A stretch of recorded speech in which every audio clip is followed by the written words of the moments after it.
je me présente, Jean-Pierre Lielm, je suis adhérent de l'UPR depuis plusieurs années et je m'intéresse par goût personnel tout simplement, plus particulièrement à la politique étrangère de notre pays. Si vous me demandez des renseignements sur l'euro ou l'économie, je serai absolument nul. Mais par contre, je m'intéresse depuis longtemps à tout ce qui concerne la politique étrangère de notre gouvernement. Donc c'est pour ça que j'ai accepté avec plaisir de faire ce travail. J'ai essayé donc d'être très factuel, c'est-à-dire de partir des éléments que j'ai pu trouver sur différents sites des organismes concernés et des déclarations des personnages officiels que vous allez voir au fur et à mesure de cette présentation. Donc évidemment, il faut commencer toujours par un peu d'histoire. Donc le texte de ce traité a été signé le 4 avril 1949 et il établit donc le Conseil de l'Atlantique Nord. Les pays signataires sont au nombre de 12, les USA, le Canada, le Royaume-Uni, la France, l'Italie, le Luxembourg, le Portugal, la Norvège, le Danemark, les Pays-Bas, la Belgique et l'Islande.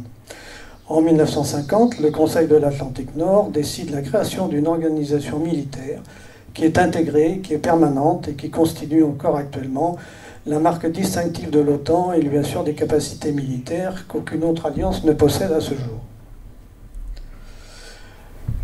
Sur le site d'ailleurs de l'OTAN, l'OTAN se définit lui-même comme une alliance politique et militaire. Donc l'objectif de l'OTAN est de garantir la liberté et la sécurité de ses membres par des moyens politiques et militaires. Politique d'abord, l'OTAN s'emploie à promouvoir les valeurs démocratiques. Là, on remarque que les critères de la démocratie ne sont pas définis et permet à ses membres de se consulter, de coopérer sur les questions de défense et de sécurité afin de résoudre les problèmes, d'instaurer la confiance et à long terme de prévenir les conflits. Sur le plan militaire, l'OTAN est attachée à la résolution pacifique des différends, notion qui est quand même très importante qu'il va falloir se souvenir dans la suite.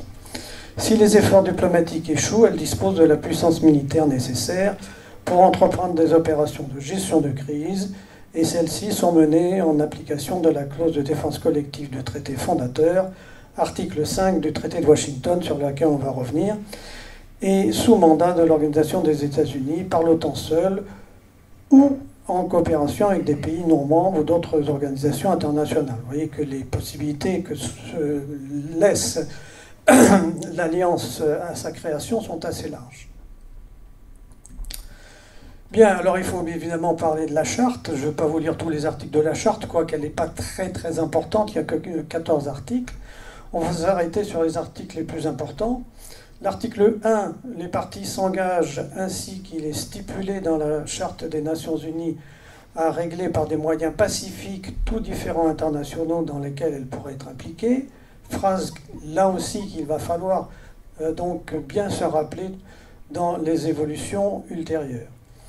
Et à s'abstenir dans leurs relations internationales de recourir à la menace ou à l'emploi de la force de toute manière incompatible avec les buts des Nations Unies.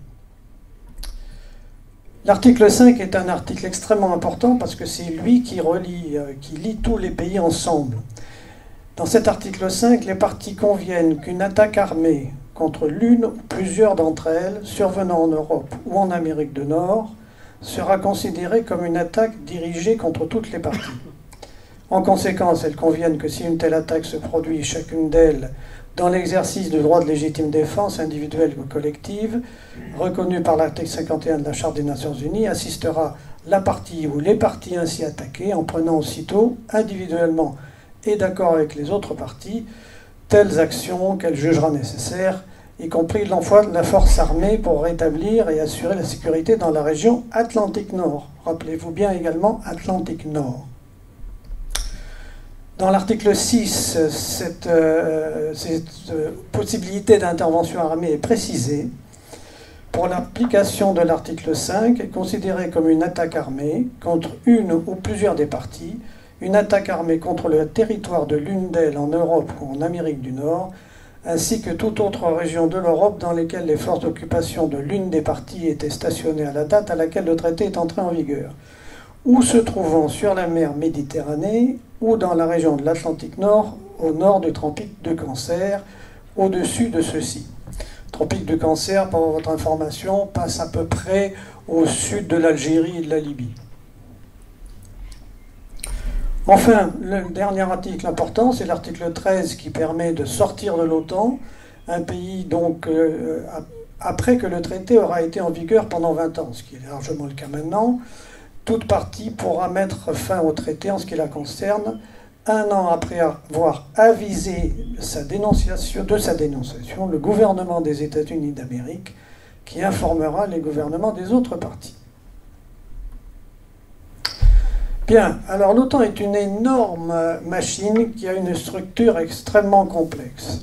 Il y a d'abord ce qu'on appelle l'alliance politique, avec le Conseil de l'Atlantique Nord. Le Conseil de l'Atlantique Nord, c'est l'organe suprême de décision de l'Alliance. Le président et le secrétaire général. Actuellement, c'est le Norvégien Jens Stoltenberg. Il y a un représentant par pays. Il y a des décisions qui sont prises à l'unanimité. Il y a les comités sont des vastes réseaux dans tous les domaines. Il y a un comité politique, il y a un comité logistique, il y a un comité de normalisation pour que les normes des armes d'un pays à l'autre correspondent. Il y a des comités de défense aérienne, je ne vous les cite pas tous, ils sont extrêmement nombreux. Il y a ensuite le Nuclear Plan Group, dont ne fait pas partie la France, qui en tant que force disposant de la bombe nucléaire a préféré garder son indépendance. Et puis il y a l'Assemblée des parlementaires, donc nous sommes toujours dans l'alliance politique, l'Assemblée des parlementaires avec 257 membres. Il y a des délégations de 14 pays associés non membres, mais qui sont invités au débat. À noter que le 2 avril 2014, la Russie s'est vue supprimer son statut de membre associé. Et puis il y a l'alliance militaire. L'alliance militaire est une ramification de différents commandements. En gros, si vous voulez, ce qu'il faut retenir, c'est qu'il y a un état-major international et qu'il y a donc un commandement qui est à Mons, près de Bruxelles, en Belgique, qu'on appelle le SHEP, qui sont les initiales de Supreme Headquarters Allied Power Europe. Et il y a également un poste de commandement, un centre de transformation des structures qui est à Norfolk aux États-Unis, l'ACT. Donc les comités militaires sont assez nombreux également, et puis il y a le commandement allié des opérations. Enfin, c'est une ramification, si vous voulez, de différentes branches qui emploient un personnel énorme. Il y a également d'autres structures sur lesquelles je ne m'étendrai pas. C'est le secrétariat international et le secrétaire général. Ce sont les agences de l'OTAN qui entretiennent des relations diplomatiques, politiques avec tout un tas d'autres pays, on le verra tout à l'heure. Et puis ce sont des centres de formation d'un point de vue militaire. Pour vous donner une idée de la complexité de ces organisations, voici tout simplement un organigramme des services de systèmes d'information et de communication, les SIC, qui se composent de deux composantes, les capacités SIC déployables, gérées par le SIC OTAN, basé à Mons en Belgique, et les capacités fixes, donc de la responsabilité de l'agence d'information et de communication. Alors vous voyez que, bon, on ne voit peut-être pas très bien sur la diapositive, mais enfin, dépendent donc du commandement de Mons en Belgique, le commandement des forces interarmées aux Pays-Bas, le commandement aérien qui est à Ramstein en Allemagne, grande base aérienne américaine, commandement maritime allié qui est à Northwold au Royaume-Uni, vous voyez, etc., etc. Donc il y a une organisation extrêmement complexe. Et évidemment, cette organisation nécessite des finances. Et vous avez ici un tableau des dépenses donc, des différents membres de l'OTAN. Alors, le problème du financement de l'OTAN est assez complexe et opaque. Il est difficile d'avoir des renseignements précis parce que certains points, comme les dépenses occasionnées par les opérations secrètes, évidemment, ne sont pas accessibles au public. Bien, vous voyez quand même que sur ce tableau, que le plus grand pourvoyeur de fonds, ce sont les États-Unis, puisque il s'agit ici ça fait 596 milliards par an. Ensuite, le principal contributeur Les principaux contributeurs qui suivent, c'est le Royaume-Uni avec 53 milliards, la France 39, l'Allemagne 35, et ensuite ça se répartit avec les autres pays. Alors, dans le financement, il faut distinguer deux choses. Il y a le financement direct. C'est celui qui concerne l'argent versé par les différents pays pour le fonctionnement des différents centres de commandement, pour le paiement du personnel. Ce budget civil s'élève à peu près à 235 millions d'euros. Ça correspond aux dépenses administratives. En 2014, il y avait 6 000 employés civils, dont 1 000 au siège de Mons. Et puis il y a le budget militaire, bien entendu, qui est le plus important. Il est divisé en 35 sous-budgets, dont je ne vais pas vous donner le détail, ça n'a pas d'intérêt ici.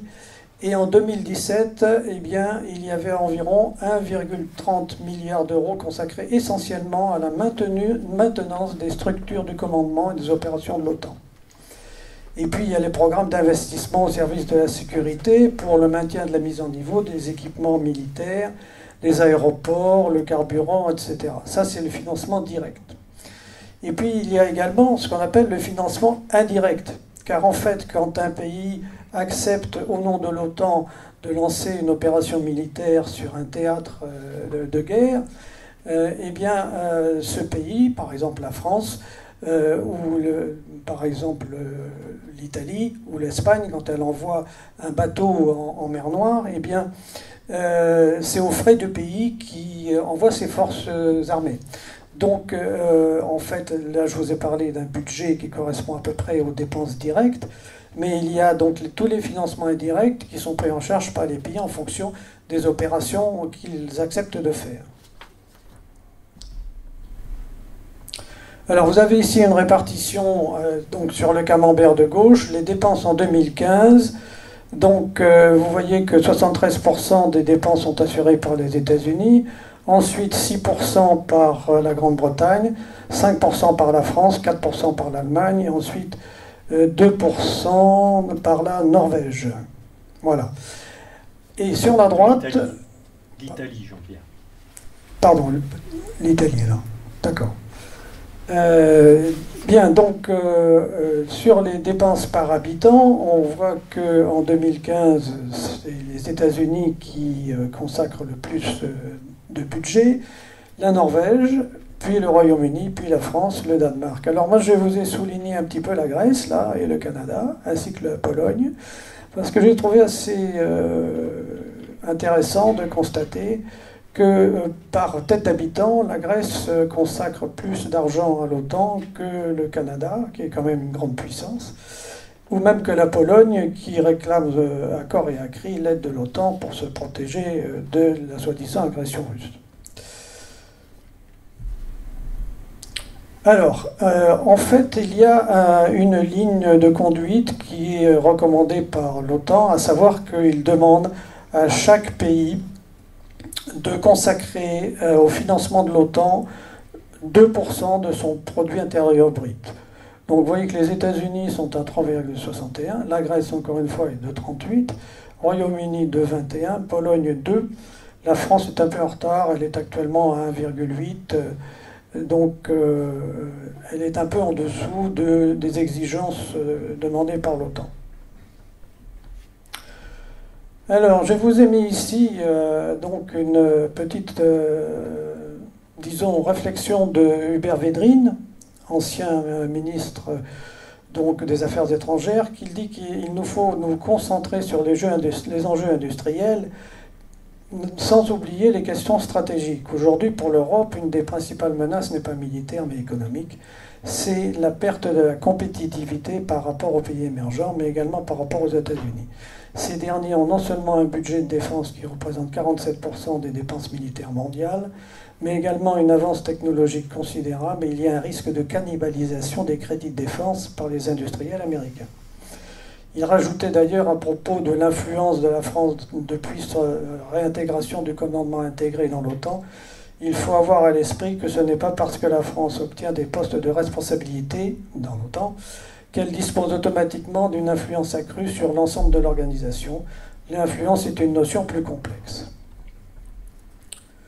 Bien, alors, on va essayer de faire, disons, un survol rapide des extensions de l'OTAN depuis sa création jusqu'à l'année dernière.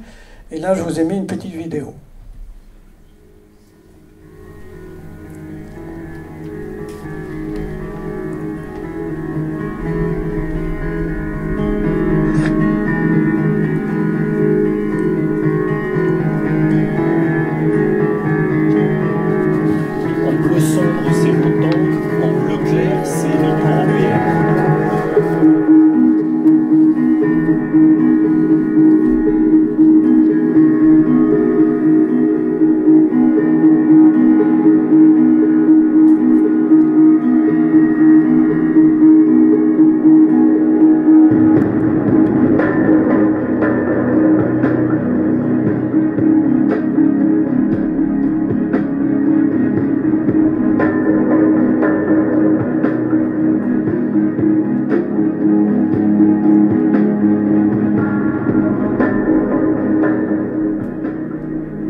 Voilà, alors là je vous ai remis avec les couleurs et les dates, on reprend très rapidement.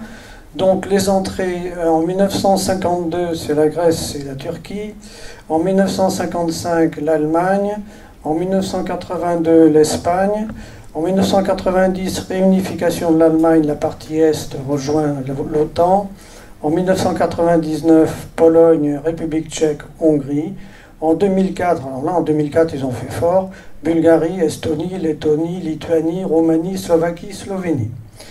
Enfin 2009, Albanie et Croatie, et puis 2017, donc le Monténégro. Bien, maintenant je vais vous montrer une autre petite vidéo qui fait plutôt un éclairage particulier sur les relations OTAN et France. Alors qu'aujourd'hui les travaux de son nouveau siège à Bruxelles s'achèvent, le quartier général de l'OTAN est établi à partir de 1952 à Paris, tout d'abord au Palais de Chaillot, au pied de la Tour Eiffel, puis à la Porte Dauphine. Mais c'est aussi en France, à Rocancourt, qu'on établira le grand quartier général de l'OTAN en Europe. Alors si on rajoute les bases de l'armée de l'air américaine, celles de l'armée de l'air canadienne, les pistes de secours, les dépôts de munitions, génie, intendances, les hôpitaux et les bases navales, il y a eu rapidement comme un parfum de chewing-gum, de Jeep et de saxo de Glenn Miller sur tout l'Hexagone. Alors certains étaient contents car ils se sentaient protégés, et d'autres ne l'étaient pas, car ils ne se sentaient plus chez eux entre le jazz et la java. Et parmi les plus connus des mécontents, eh bien il y avait le président Charles de Gaulle. Enfin stratège, de Gaulle va vouloir à la fois couvrir ses arrières et redevenir libre de ses agissements. Alors, il va rester dans l'OTAN, au cas où, mais il va sortir du commandement intégré de l'organisation qui lui enlève toute liberté stratégique, diplomatique, de qui est son ennemi, qui ne l'est pas, mais aussi sur son industrie de défense. Il signifia donc le 7 mars 1967 au président Johnson que la France recouvrait dès à présent sur son territoire l'entier exercice de sa souveraineté. Les militaires étrangers vont donc quitter l'Hexagone jusqu'à ce que le décret du 14 octobre 2016 ne vienne donner les modalités de leur prochain retour, et ce, sans que les Français n'aient été consultés. D'ailleurs, un décret dont l'entrée en vigueur aura été bizarrement anticipée au 11 septembre, et on ne sait pas pourquoi. Le temps a passé, et nos hommes politiques qui se réclament pourtant du gaullisme vont être pris d'une soudaine amnésie. En décembre 1995, c'est Jacques Chirac, à peine président, qui réintègre le Conseil des ministres et le Conseil militaire de l'OTAN. Nicolas Sarkozy, pourtant adepte du respect des référendums, va faire revenir la France dans le commandement intégré de l'OTAN en avril 2009, sans bien entendu demander quoi que ce soit aux Français. Désormais, c'est Washington qui pilote. Pour revenir à la case départ, il ne suffira plus que de rouvrir la porte aux militaires étrangers dans nos bases, ce que va s'empresser de faire François Hollande en avril 2016, toujours à l'écoute des Français. Le porte-avions Charles de Gaulle va être mis sous commandement américain lors de la lutte contre l'État islamique. Pourtant, 8 ans avant, presque jour pour jour, il invita les députés à voter une motion de censure contre la réintégration voulue par Nicolas Sarkozy. Et il dit « Si notre pays reste l'allié et l'ami des États-Unis, ami ne veut pas dire soumis, et allié ne veut pas dire aligné. » Pour finir avec, dans toute démocratie digne de ce nom, de tels arbitrages auraient été rendus après un vaste débat public et avec un vote solennel du Parlement. Merci François. Il y aura bien eu le rapport d'Hubert Védrine, l'ancien ministre des Affaires étrangères jusqu'en 2002, qui dira en novembre 2012 « Pour de nombreux pays dans le monde, la non-participation de la France au commandement intégré de l'OTAN était devenue le symbole d'une France non alignée et donc autonome par rapport aux États-Unis en politique étrangère. Quelle serait la politique industrielle française et européenne si on se laissait cannibaliser par le complexe militaro-industriel américain ?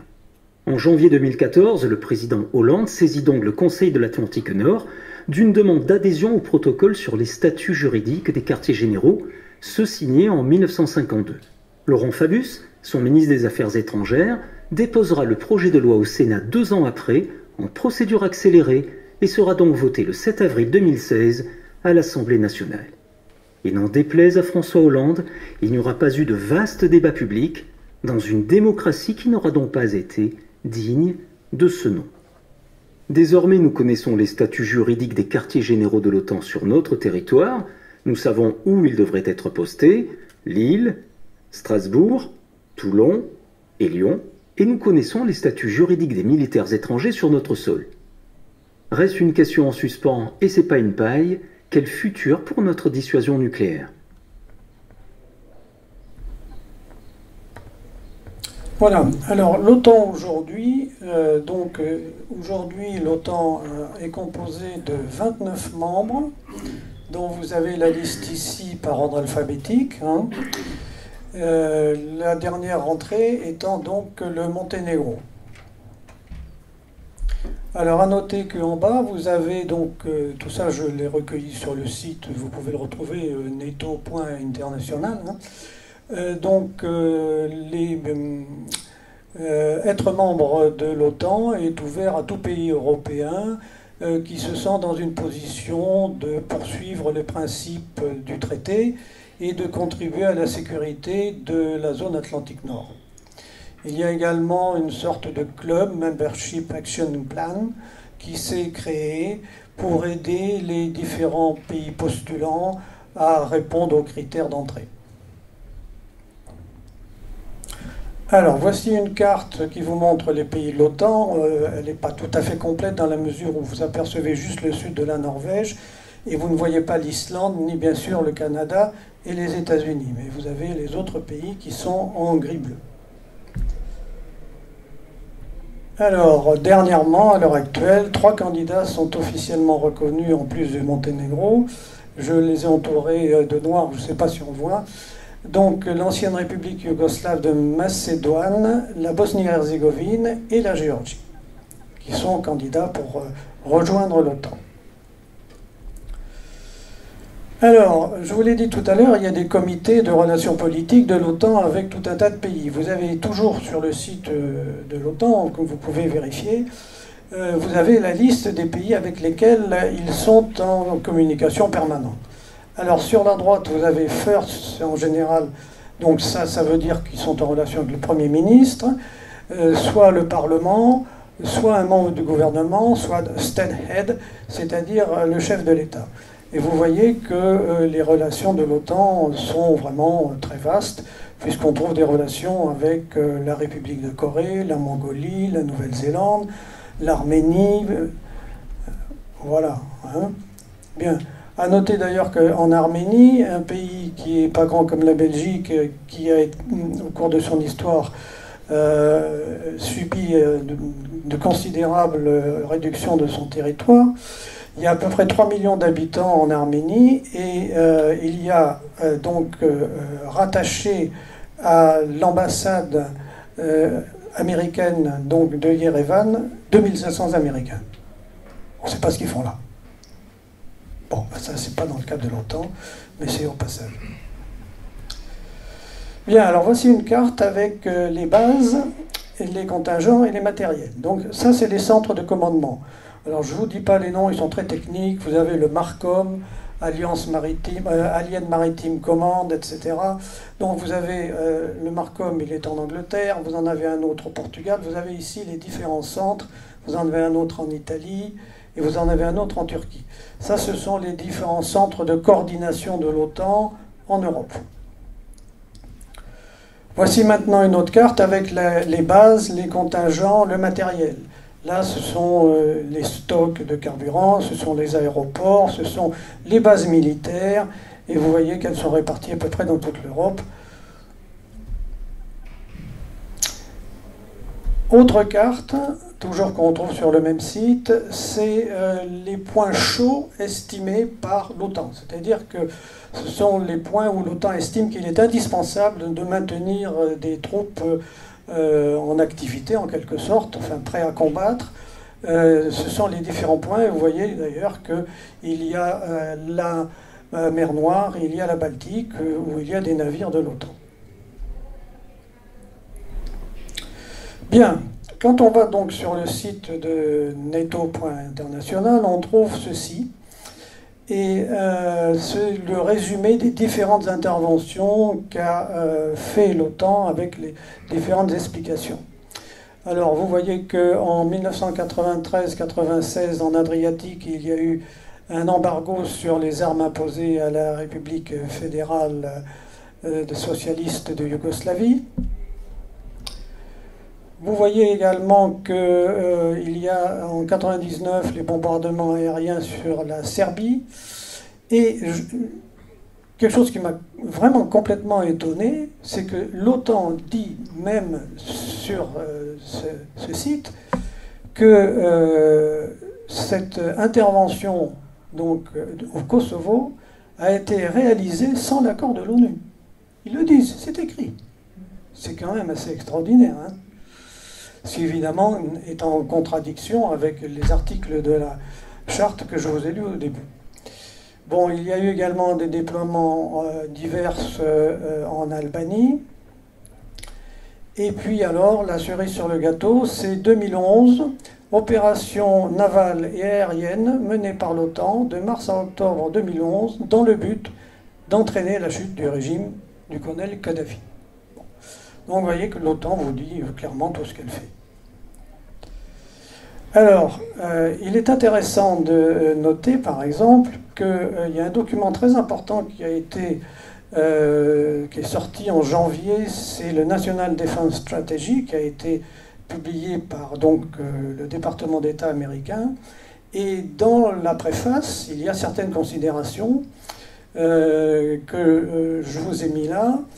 La Russie a violé les frontières des nations voisines et poursuit sa volonté d'imposer à ses voisins ses décisions en ce qui concerne la sécurité, la diplomatie et l'économie.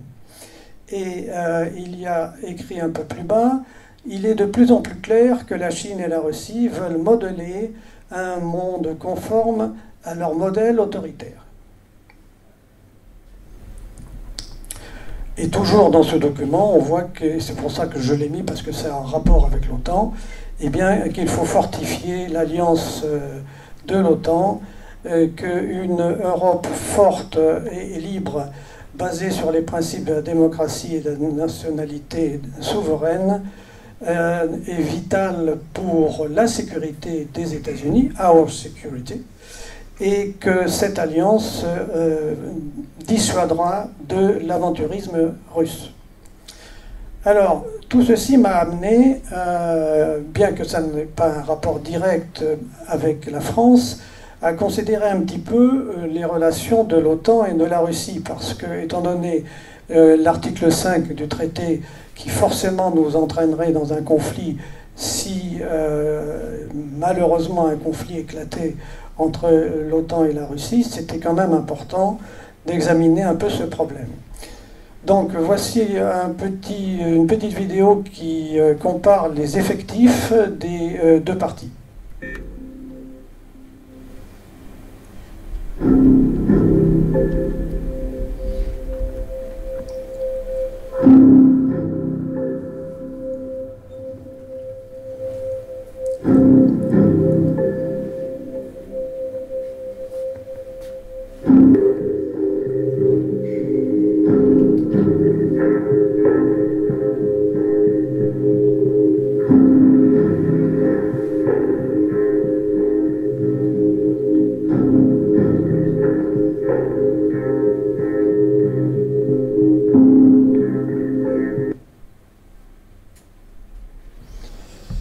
Bien, alors toujours à propos donc de la Russie, il y a des documents qui ont été déclassifiés récemment et étudiés par l'université de George Washington aux États-Unis. Et il y a bien eu un accord tacite sur la délimitation des frontières de l'OTAN entre donc les dirigeants occidentaux, Helmut Kohl, Robert Gates, Margaret Thatcher, James Baker et George Bush, et également Dietrich Genscher et François Mitterrand. Au cours du mois de février 1990, le secrétaire d'État américain James Baker avait déclaré à Mikhail Gorbatchev que l'OTAN n'avancerait pas d'un pouce en dehors des frontières actuelles de l'Alliance. Enfin, c'est en ces mots que Helmut Kohl s'adressait à Mikhail Gorbatchev le 10 février 1990. Nous croyons que l'OTAN ne devrait pas étendre la sphère de son activité. Nous devons trouver une solution raisonnable. Je comprends parfaitement les intérêts de sécurité de l'Union soviétique. Là-dessus, en 1972, il y a eu le retrait par le père Bush du traité antibalistique missile. En 1995, intervention de l'OTAN en Bosnie contre les intérêts de l'allié serbe. En 1999, malgré les recommandations de Moscou, l'OTAN incorpore la Hongrie, la Tchéquie et la Pologne. Ça s'est un peu calmé après le 11 septembre 2001, puisque Moscou autorisa le passage de l'OTAN sur ses bases d'Ouzbékistan et Kirghizistan pour qu'elle puisse transiter vers l'Afghanistan. Mais le sommet de l'OTAN à Prague en 2002 a ensuite mis fin à cette entente cordiale.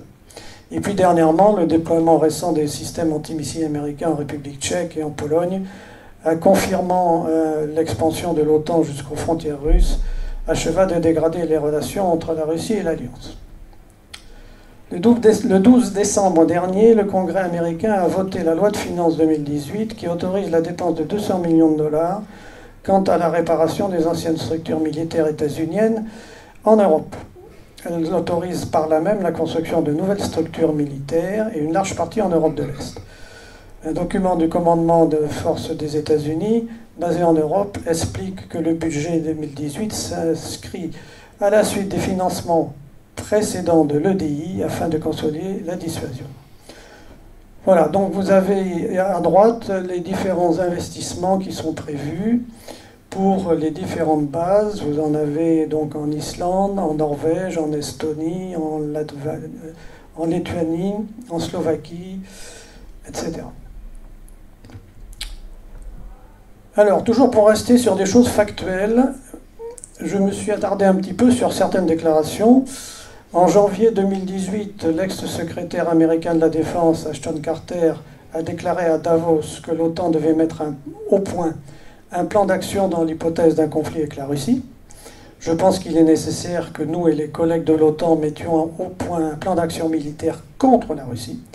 Il nous faut également un plan dans l'hypothèse de l'invasion des États baltes par des hommes verts qui pourraient utiliser les minorités nationales. Ashton Carter fait ici allusion à, disons, des hommes envoyés par Moscou pour préparer, mais qui n'étaient pas des militaires. Quand le Parlement de la Crimée a voté un référendum pour demander à la population si elle voulait être indépendante, il y a eu une aide apportée par donc, des éléments russes dans l'organisation.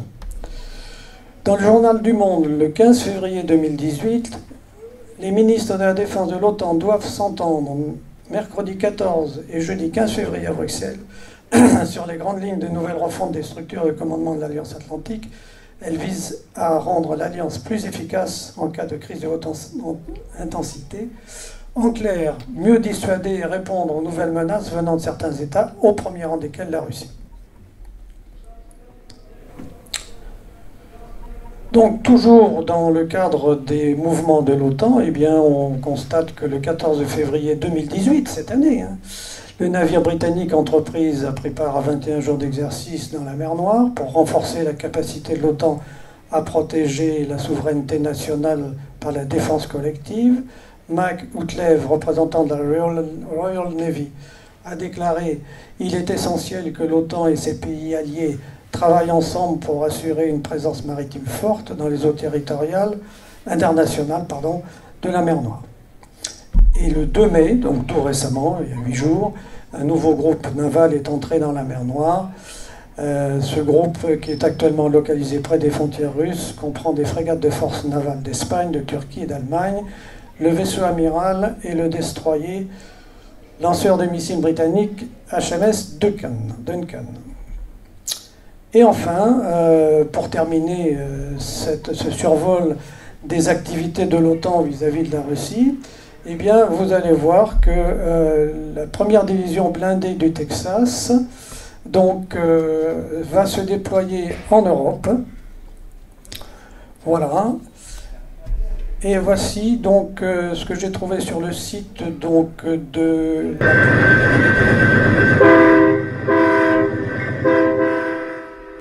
Voilà, vous avez des chars qui partent du Texas pour être mis sur bateau et ensuite être déployés donc, dans le cadre de l'opération Atlantic Resolve qui donc va se déployer en Pologne.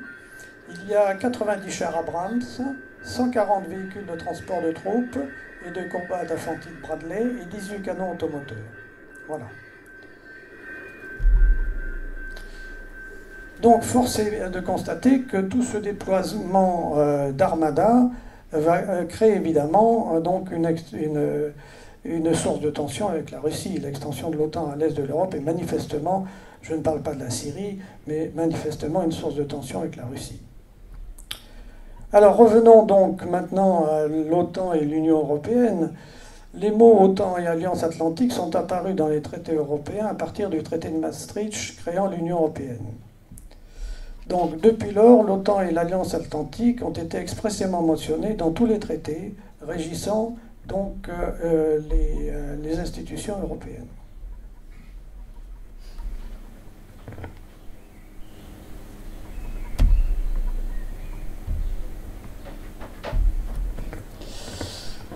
Alors, il faut bien lire et relire l'article 42 du TFUE qui est très difficile à interpréter, car il a une importance fondamentale en ce qui concerne donc le rapport entre l'OTAN et l'Union européenne.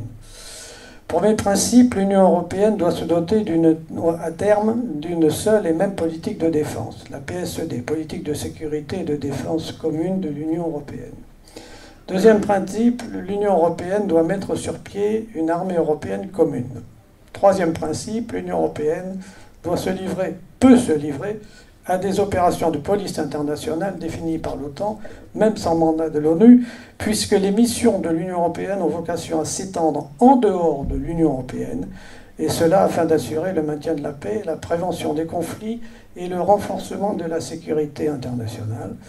En clair, cela signifie que l'Union européenne, avec l'OTAN, se donne le droit de se livrer à des opérations de police internationale.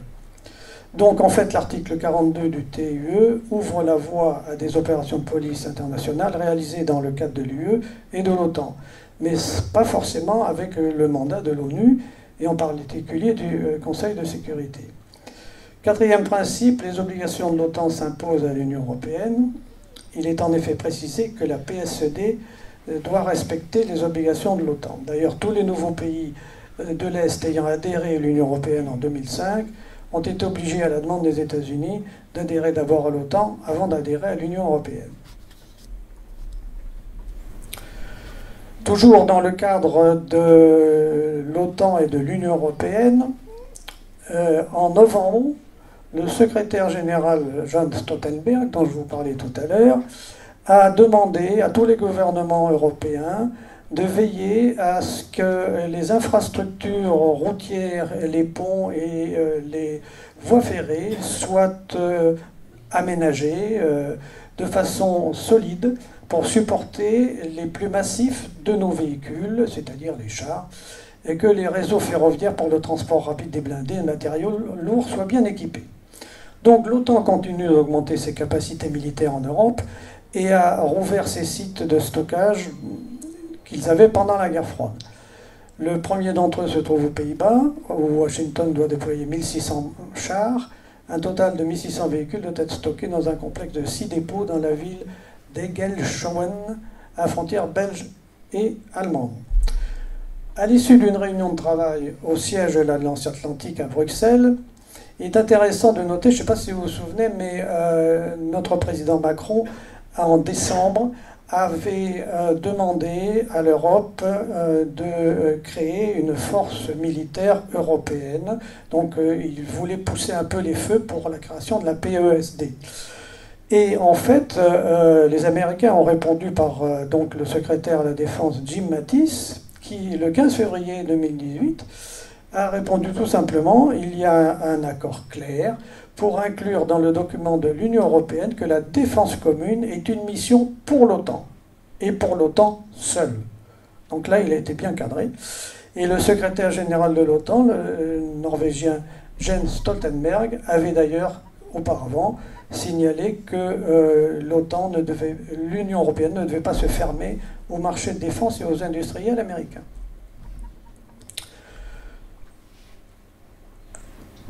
Voici une colonne de blindés en route pour l'Allemagne. C'est une photo qui a été prise le 8 février cette année. La ministre de l'Allemande de la Défense, ministre de la Défense Ursula von der Leyen, avait déclaré que la Bundeswehr devra assumer le rôle déterminant dans la création en Europe de l'Est d'une nouvelle force interarmée, et que l'Allemagne devait héberger un nouveau centre de coordination de l'OTAN. Voilà. Alors, devant tous ces faits, moi je vous pose une question. Que font nos avions, nos navires, nos soldats, dans des zones où la France n'a pas d'ennemis? La mer Baltique, la Lettonie, la mer Noire, la Syrie. À ce que je sache, nous n'avons pas été attaqués par ces pays. Donc la question se pose, et c'est l'ouverture sur le débat qui va suivre maintenant: la France et l'OTAN, rester ou sortir? Si on prend une carte qui montre toutes les actions belliqueuses déclenchées par soit un membre de l'OTAN, soit plusieurs, mais tous membres de l'OTAN, bon, je vous fais grâce des actions américaines en Amérique centrale, mais on s'aperçoit quand même qu'il y a eu énormément d'interventions de l'OTAN au Yémen, en Irak, bon, en Égypte, 2 en Syrie en 2011 et récemment en 2018 avec les missiles. Bon, on voit bien quand même qu'on est loin finalement du respect de l'article 1 de la charte.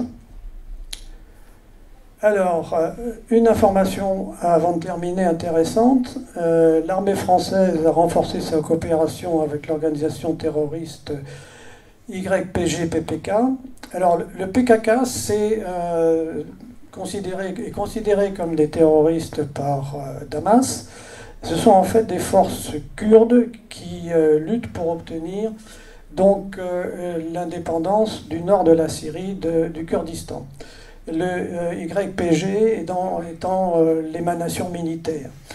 En fait, c'est extrêmement complexe parce que Damas n'apprécie pas que les Turcs pénètrent sur leur territoire dans le nord pour lutter contre le PKK. Mais d'un autre côté, il les considère, le PKK, comme des terroristes, mais il n'est pas non plus vraiment fâché quand le PKK résiste bien aux Turcs. Bon, c'est extrêmement complexe. Toujours est-il que nous avons envoyé des soldats là-dedans, qu'ils ont pénétré illégalement le territoire syrien, puisqu'ils n'ont aucun mandat, il n'y a pas de mandat du Conseil de sécurité, et que pour Damas, eh bien, les services de renseignement des forces aériennes surveillent de près les éléments de ces forces étrangères. Ils ont pu les identifier et les ficher comme des délinquants de droit commun. Voici une carte de la Syrie pour vous replacer un petit peu les idées, le Kurdistan étant au nord, et c'est cette zone qui est concernée. Un petit rappel aussi des projets de gazoduc. Vous avez donc la proposition du Qatar qui est soutenue par les États-Unis, et puis la proposition donc, qui avait été adoptée par le gouvernement de Damas pour acheminer donc, le gaz iranien vers la Méditerranée, et donc qui avait été soutenue par la Russie. Bon, toujours est-il que devant tous ces éléments qui sont factuels, on peut quand même se poser pas mal de questions, et l'historien suisse-allemand Daniel Ganser déclarait dans une de ses conférences: pendant de nombreuses années, j'ai observé à distance différentes guerres, et voici ce que j'ai constaté. Ce sont les pays de l'OTAN, la plus grande alliance militaire du monde, qui conduit depuis 70 ans par les États-Unis, ont déclenché le plus de guerres illégales, et ce dans une impunité totale. Donc finalement, il n'y a que deux positions politiques cohérentes. Soit celle qui consiste à fondre la France dans l'OTAN sous domination atlantiste et anglo-américaine, soit celle qui consiste à rassembler les Français pour faire sortir la France de l'OTAN en invoquant l'article 13 de la Charte pour récupérer l'indépendance de notre politique internationale. Voilà. Alors, j'ai mis une petite projection de M. Asselineau. C'est un traité qui date de mémoire du 4 avril 1949 et qui comporte un article, l'article 13, qui permet d'en sortir. Comme il y a l'article 50 du traité de l'Union européenne qui permet de sortir de l'Union européenne. Moi, j'avoue que quand j'étais étudiant, je croyais que l'OTAN s'était créée face à la menace grandissante de l'URSS et du pacte de Varsovie, qui était l'équivalent. En fait, j'ai découvert, un certain nombre d'années après, qu'en fait, l'OTAN a été créée en premier. Et le pacte de Varsovie, les forces du pacte de Varsovie, donc du camp socialiste, ont été créées, je crois que le pacte de Varsovie a été créé en quelque chose comme 1953, c'est-à-dire 4 années après. C'est-à-dire que contrairement à ce que l'on m'avait mis dans la tête quand j'étais à l'école, ou au collège, au lycée, ou ce que j'avais entendu à la radio, en fait, l'OTAN n'était pas une réponse au pacte de Varsovie, c'est le pacte de Varsovie qui est une réponse à l'OTAN. Donc en réalité, on peut comprendre que dans la période de guerre froide qui a prévalu à partir de 1947 en Europe occidentale, on peut comprendre que l'OTAN se soit construit face à l'Union soviétique qui disposait, et qui dispose d'ailleurs toujours, d'une force nucléaire tout à fait impressionnante et d'une armée extraordinaire.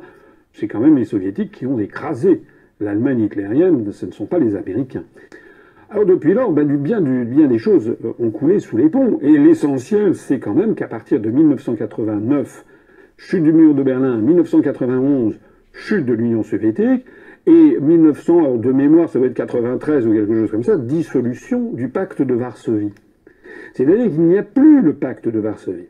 Mieux encore, tous les pays de l'Est, sauf l'Ukraine et la Biélorussie et peut-être la Moldavie, mais les autres pays de l'Est qui étaient dans le pacte de Varsovie sont entrés dans l'OTAN avant d'entrer dans l'Union européenne. J'ai souvent cité ce discours du président américain George W. Bush à l'université de Varsovie, et qui, les Américains, ont exigé que les pays de l'Est entrent d'abord dans l'OTAN avant d'entrer dans l'Union européenne.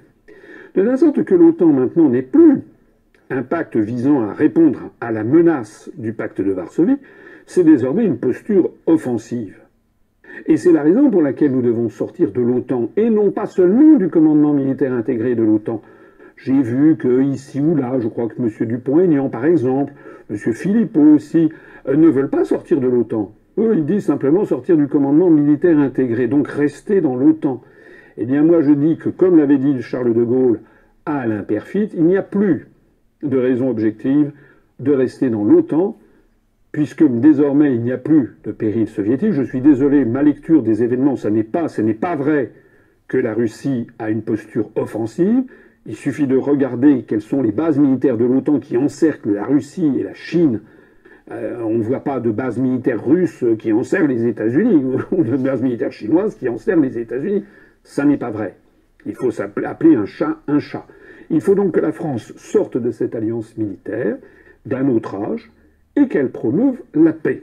Qu'elle promeuve la paix, ce qui ne veut pas dire se désarmer.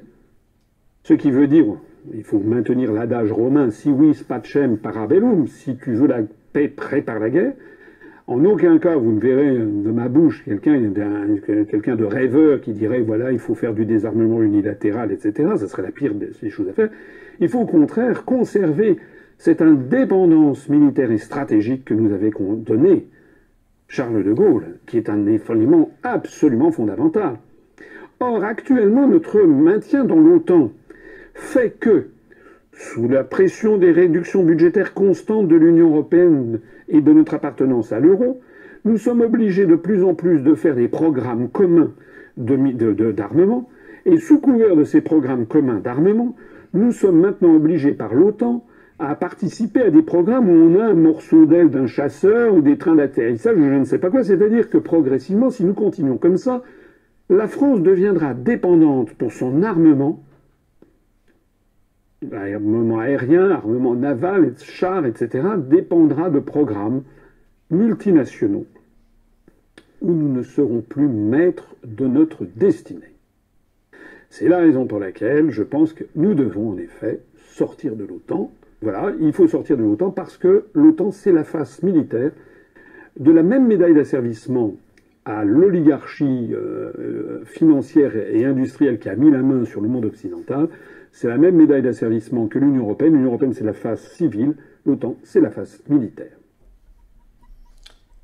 Voilà, je vous remercie de votre attention.